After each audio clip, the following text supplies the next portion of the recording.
My name is Matt Leevy, and I am the Director of Biological Imaging here at the University of Notre Dame. In the past 10 to 15 years, we've seen a dramatic amount of growth within the preclinical imaging space. We've seen a lot of the clinical modalities become adapted for use on the preclinical side, and those would include PET, SPECT, CT, MRI, ultrasound. But we've also seen a number of modalities created on the preclinical side, and those would include luminescence, fluorescence, perhaps optoacoustics as well. And we make use of all of those modalities on a daily basis to do non-invasive imaging of preclinical specimens. So we can use our PET and SPECT for molecular or functional imaging. We can use MR to look at soft tissue. We can use CT primarily to look at bone, but also to look at soft tissue. And of course, we can do whole animal fluorescence for a range of probe studies or cancer studies, in addition to luminescence as well. And those are what we use on a daily basis here at Notre Dame. Right now I see a couple of trends that I'm very excited about. Perhaps a subtle but important trend is that the ease of use of all this equipment is dramatically increasing.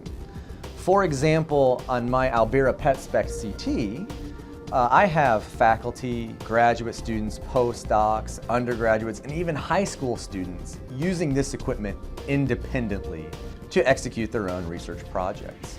And the same applies to another system that we have, which is the ICON MRI. Here we have a system, once again, that is now benchtop. It does not require special space.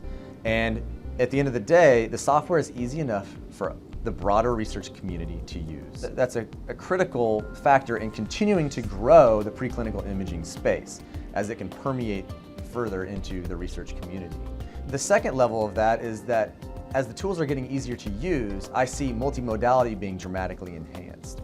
So over the past few years, we would think of multimodality as maybe luminescence plus fluorescence or PET with CT, having all these platforms adjacent. Now what we're seeing is PET, SPECT, CT, and MR all on one mouse.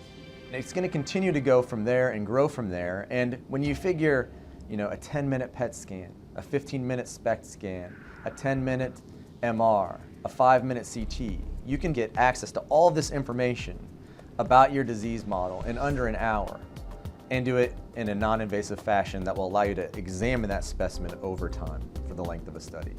That really gets me excited.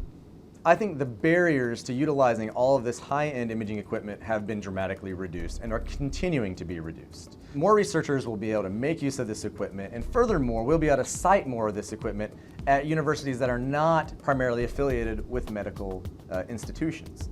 So we're going to see the imaging community continue to grow, and as it grows, we're going to see an increase in the use of multimodal strategies and a range of experimental models.